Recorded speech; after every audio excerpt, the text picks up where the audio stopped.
你在看什么？这口井有个名字，叫前王井。当年我阿翁起兵，摄中军于左近，因没有水喝，便叫各位叔伯与我阿爹一并通力打了这口井，取水为士卒解渴，这口井因而得名。骗人！这里离着西湖近在咫尺，哪里就用打一口井来取水？再说千万军卒，这口井又如何能记得是？分明是你在骗人。好吧，这故事是我编的。你为何要编个谎话来骗我？不是想骗你啊，我是想骗骗我自己。你说我们家这些个兄长们，若真都能像这瞎话里的叔伯们一般和睦齐心，该有多好！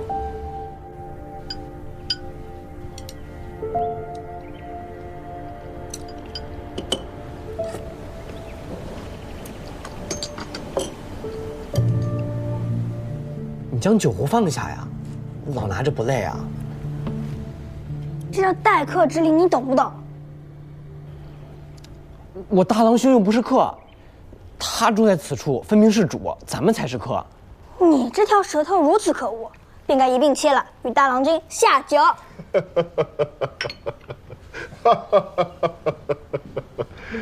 哎呀！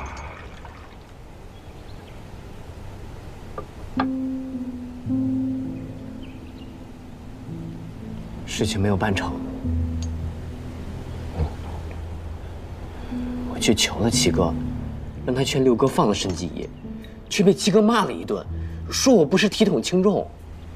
七郎如今也长进了。七哥进了相府，便似变了一个人，说什么都满口大道理，脸色也是一日比一日难看。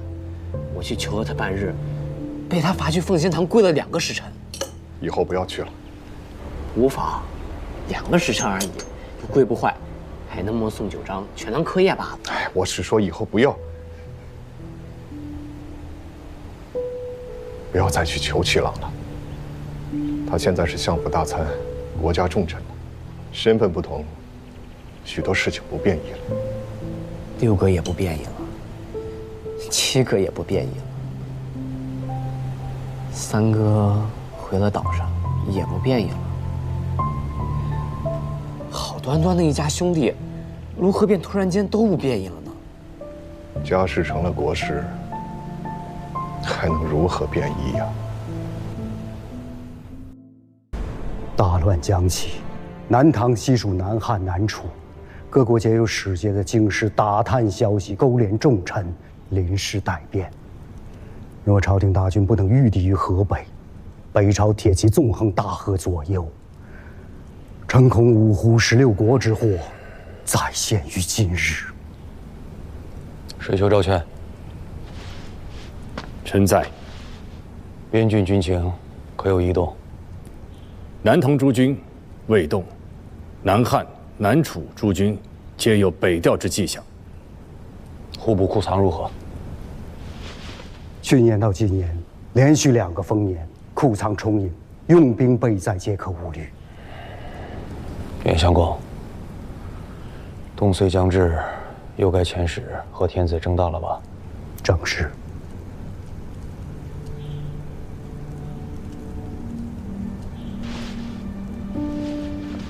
局势未待，臣愿意再走一遭汴梁。如此便以尚书右仆射、镇东军节度副使、内外马步军都统军事、天下兵马都元帅府判官、水丘招劝、美贺征旦使出使京师。加一条，以检校司空、内衙兵马都指挥使、元帅府长书记钱弘处为副使。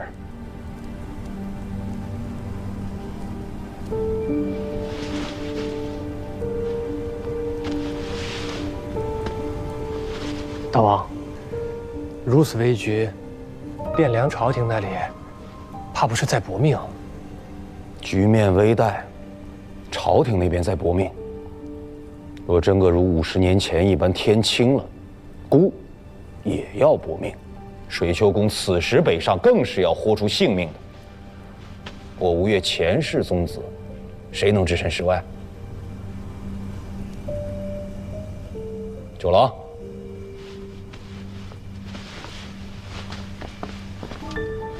吾明白与你说，此一去福祸难料，是要豁出性命的。敢去吗？启禀大王，这如许大的祸事，臣弟胆子小，不敢去。但久闻京师繁华盛景，所食所用，皆极尽奢华富贵，吴越偏鄙之地，不能及也。臣弟项目垂涎久矣，愿随水丘公前往京师一游，以慰平生。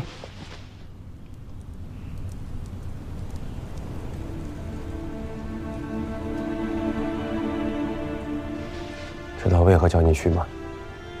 上阵父子兵，打虎亲兄弟呗。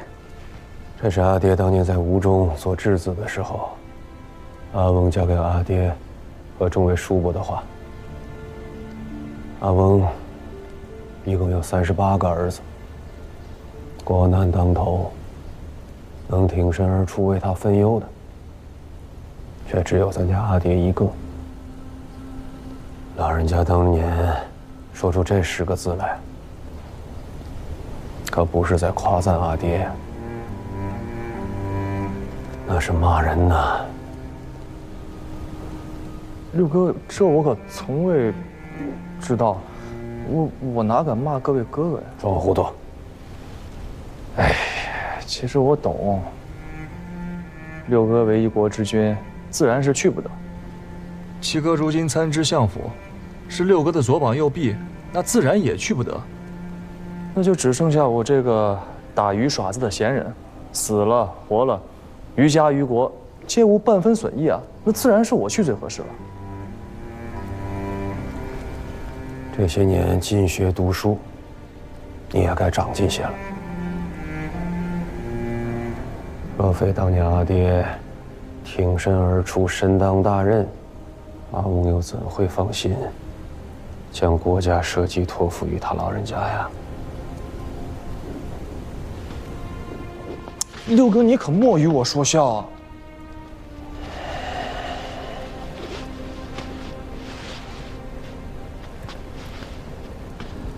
此去京师，万事莫要自作主张。水丘昭全乃是其力重臣，又是内外有名的君子，一切事体听他安排便是。六哥放心，我虽荒唐惯了，国事上头啊，确实不敢胡做的。京师凶险，在杭州你是宗室子弟，在汴梁却没人让着你。凡事以全身为上，莫太任性。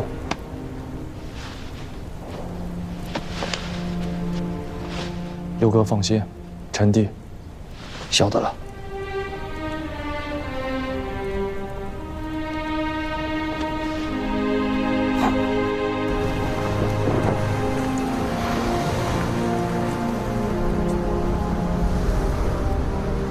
北方战况不明，从莱州登陆之后，怕是后面的路便不好走了。郎君可是要受些委屈喽？世君，郎君，前面似乎有些不妥。啊！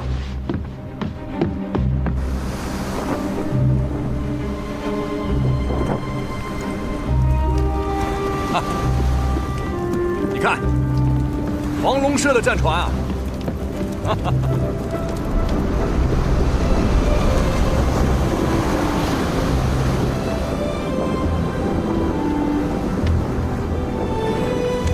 是我阿兄，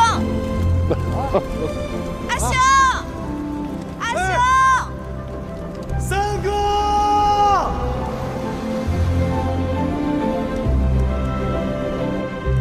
朝廷兵马虽多，可最为倚重的不过2支，一支是晋阳刘知远，一支是腋下杜重威。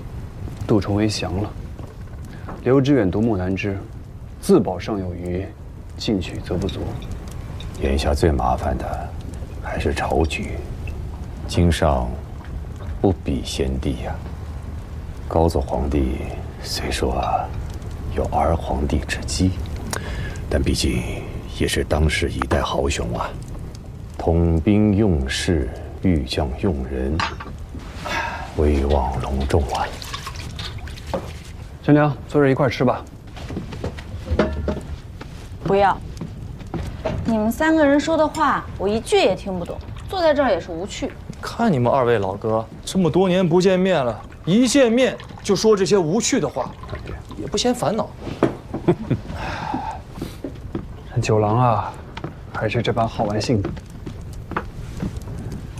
这如今也入了朝堂了，这些个军国之事，怕是由不得你不关心了。我家先祖遗训叫做士大。契丹铁骑再奢折强横，他总不能一口气骑着马冲过长江来吧？中原之地，便是搅成了一锅烂糊粥，换上他20-30个朝廷，70-80位天子，又何损于我吴越半分？郎君这是在吴越太平之地待久了，未曾见过天崩地裂之危啊！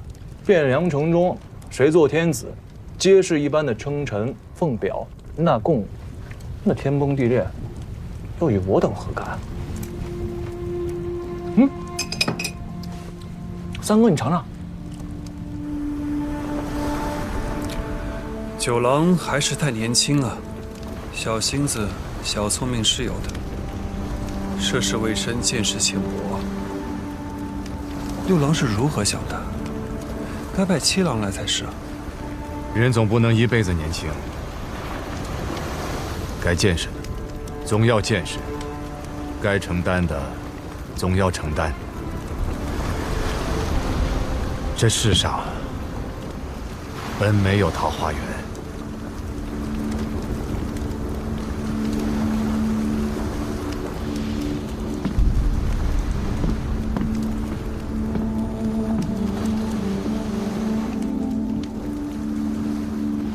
你看，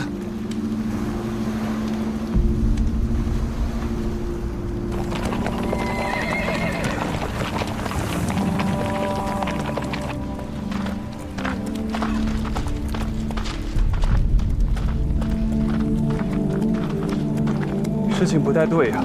什么不对？北军南下，两军对战之地当在腋下之西南。纵使轻取迂回，也应该超游西边的兖州和冀州。万万没有绕路数百里到东海之畔打草谷的道理。三哥的意思是，此处并非两军交战之前线。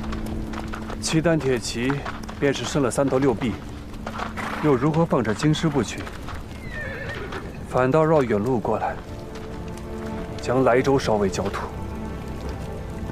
因为就不是他们烧的。走。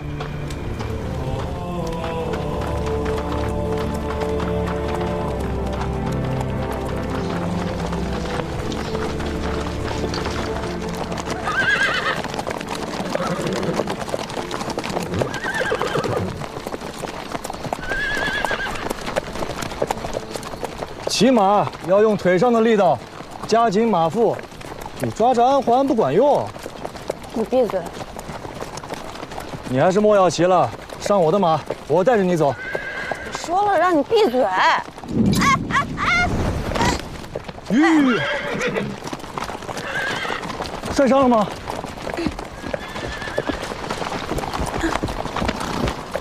你看，就算摔一跤也摔不坏的啊，其实无妨的。你上我的马，我带着你走。我不要。哎呀，莫赌气了，你上我的马，我带着你走。我自己会走。你自己会走？汴梁还有那么远。走吧，我带你。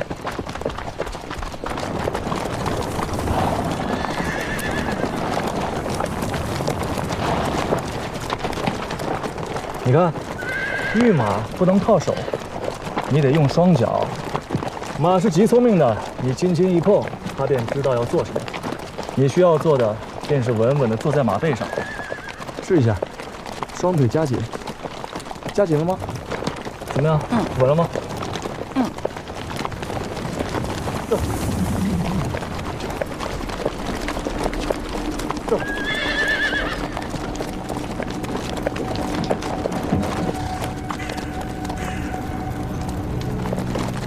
这些都是人骨。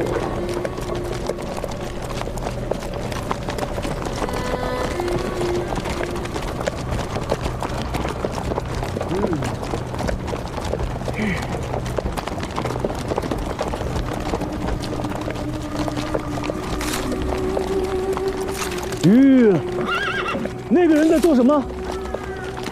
他太饿了。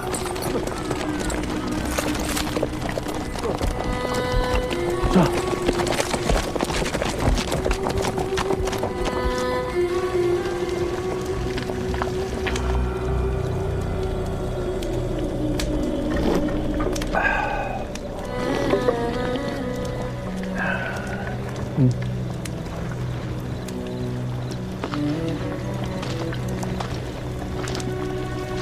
梁军，还是用一些的好。眼见入了冬，北方越走越冷，肚子里边没了热乎劲儿，身子遭不住啊。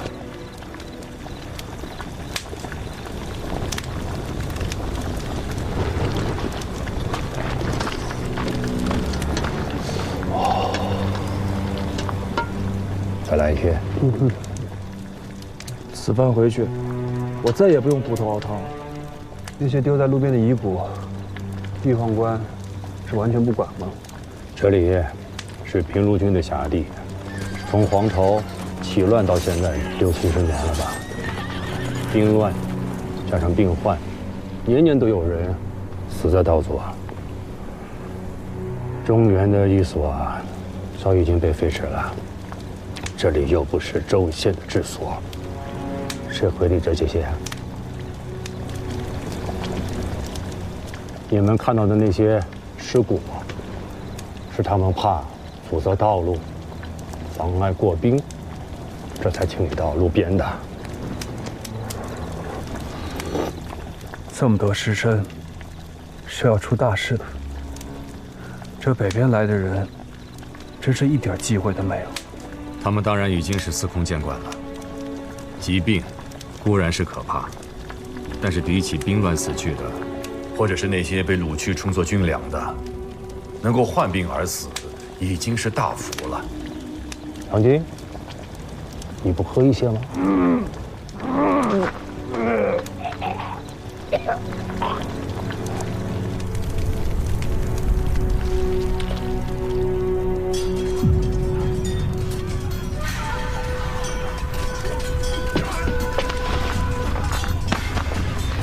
似是有贼人，警戒！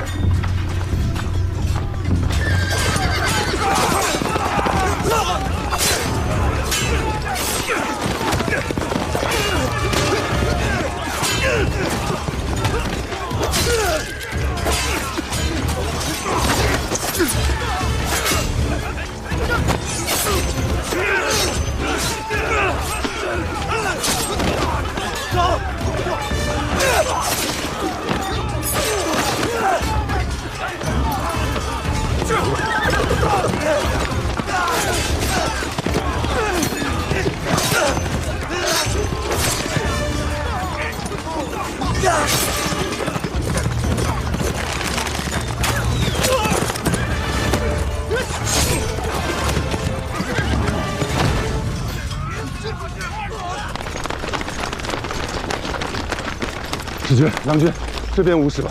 出什么事了？启禀使君、郎君，来了一伙子夜贼，身穿官军的服色，貌似来追杀什么人，一路逃一路追，见这边有火光，便撞了进来。将士们可有损伤？咱们人多，又有防备，阵型结得硬实，没有死人，伤了12个，重伤4个。贼人呢？贼人有马，没能全部留下，逃了11个，可留下活口。有2个轻伤，马腿斩断了，见走不脱，自枪了。哦，前面逃的3人，死了2个人，还剩1人，身中3箭，背后挨了1刀，还有口气儿在，救吗？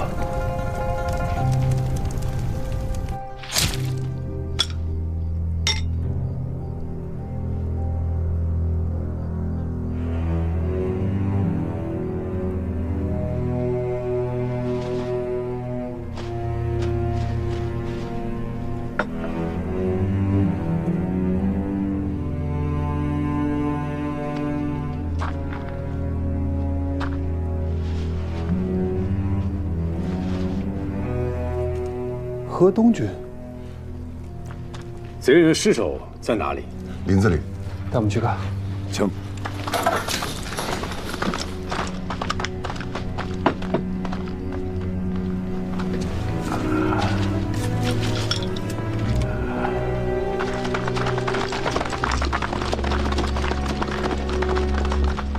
他们穿的是官兵制式的衣甲。很显然，他们不是契丹人。师尊，这是从一个军校身上搜出来的。魏博牙校。番汉内外马步军孔目。这是河东晋阳军的编制，字里可用距太原便有了，实则是沙陀人的亲兵。这孔目大约是个官职吧，却不知道是做什么的。收拾下东西，即可动身。此处不可久留。那个人呢？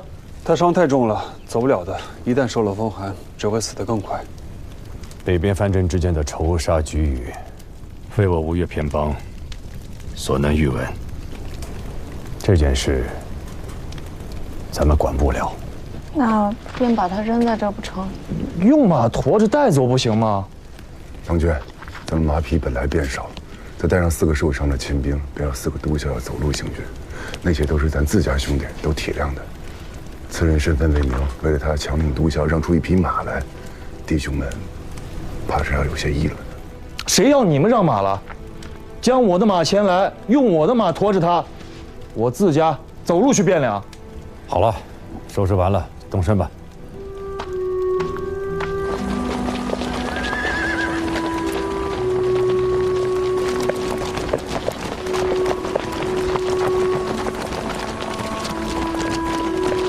郎君，骑卑职的马吧。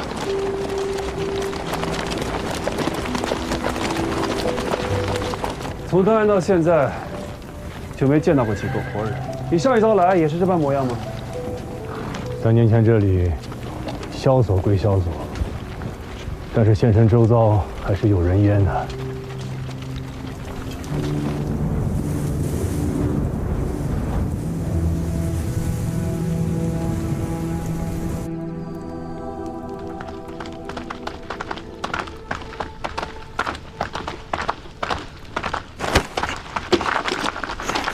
郎君，江主，今日已经不热了，此一关该是渡过去了。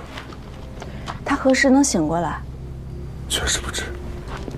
等到了京师，给他寻一个好些的医师，再好好诊治一番。诺。接着睡。干好了。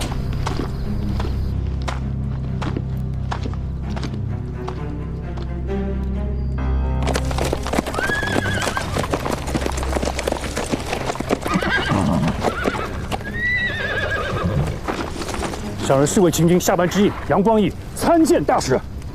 如何是你来接我们？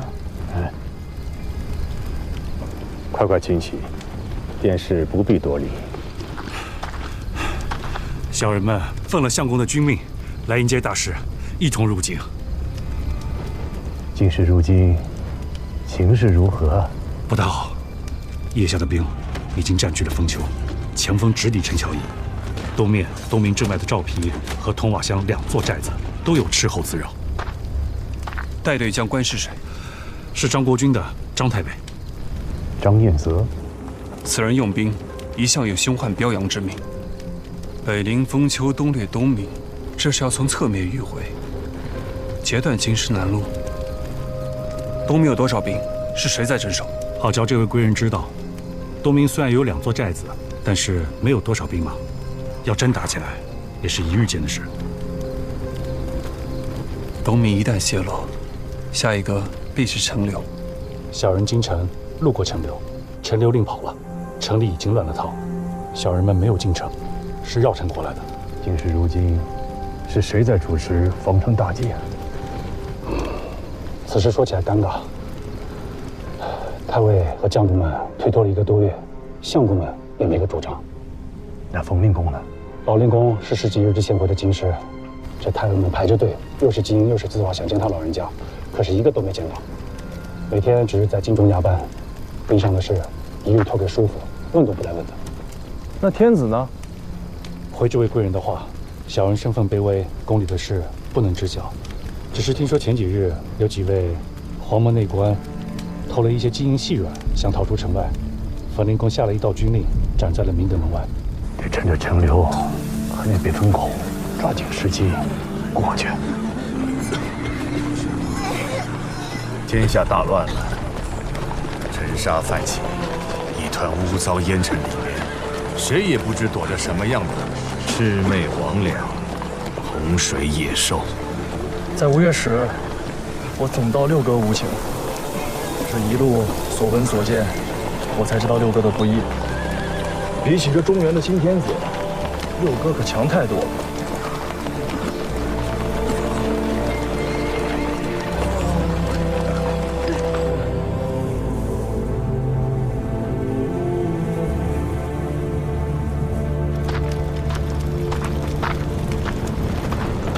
啊，怎么了？身子不爽利？那确实怎么了？你再不痛快了，饭总不能不吃啊！我特意给你拿的菜汤。